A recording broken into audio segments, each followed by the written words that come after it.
In Austria, November doesn't just show up. It settles in. Cold mornings, early sunsets, a season that asks you to slow down.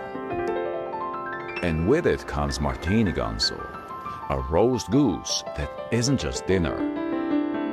A memory, a legacy that refuses to disappear. In part 1, we tasted the tradition. Now, in part 2, we're going back to where it all starts. To understand Martinigansl, you begin where the story truly comes to life. Out here at the Goose farm. These birds don't come from a freezer. Cold mornings, crisp, sharp air. A farmer who knows every feather by heart.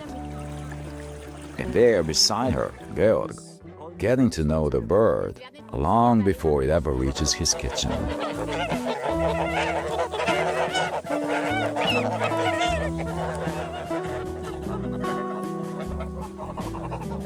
There's a rhythm here. Slow, honest, purposeful. Nothing rushed, nothing wasted. The way it's been done for generations. Martina told me they get gooses as a little one. It's 1 day. 1 day old? 1 day old, yeah. Wow. And now they are the whole day outside. And in the evening they go into the house. Like barn? Like barn, yeah. And because of the fox, to get safe. And this is the ghost bedroom. For the night we sleep here. With a little time before the chefs start, we wander down toward the lake.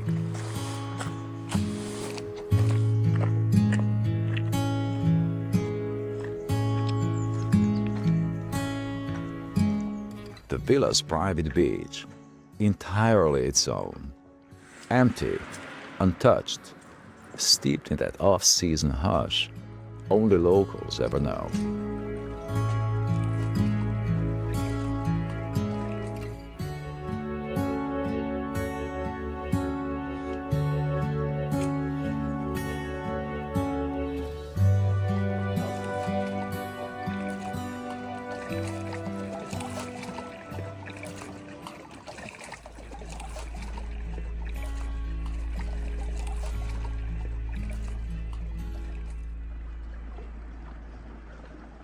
Most people, when they think of cooking, imagine something quick.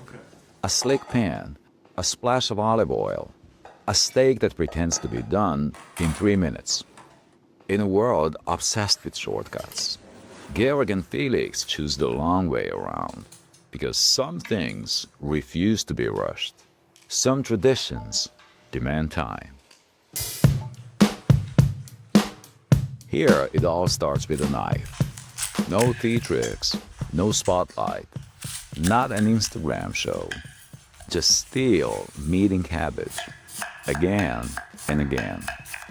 Felix cuts it in the way old school cooks do, with a quiet belief that something good is on the other side.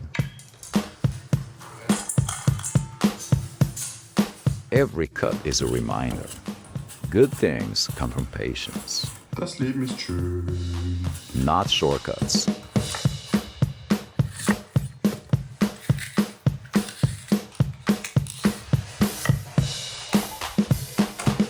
Zucker.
Behind them, the goose roasts slowly. The taste grows quietly. No show, no rush, just time doing its work.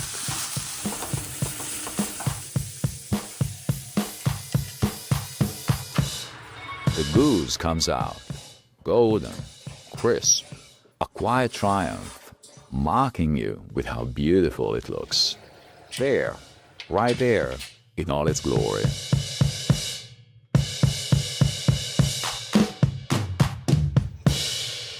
And then comes the glaze. Sweet, sharp, the final touch that ties everything together. Felix brushes it on, slow, steady, a Botticelli moment straight out of the birth of Venus. Martinigansl isn't extravagant. It isn't cutting edge. It matters because it's honest. A dish that grounds you, that links you to the hands and traditions that carried it on. Food with lineage. Food with roots. Night drops early over the villa. November just doing its thing. Fine. Nights like this make warmth count. Inside, the staff works clean and quiet. Table set. Glasses straight. A chair nudged. A detail fixed. Cars roll up the gravel, one by one. No spectacle, just a quiet sign that the evening is switching on. Guests step out, brushing off the cold, slipping into the warmth, waiting at the door. Inside, light, heat, people, a nod, a smile, a drink in your hand before you ask. Proof that November can kill pleasure.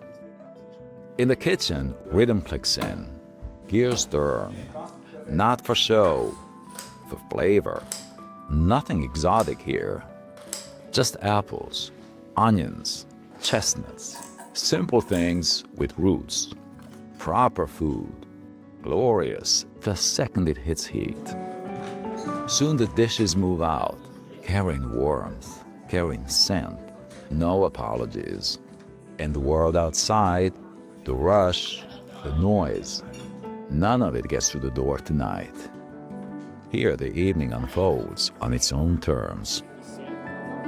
People, food that took time, made by hands that actually give a damn. A November night, good food, real conversation, warmth you'd never have to explain.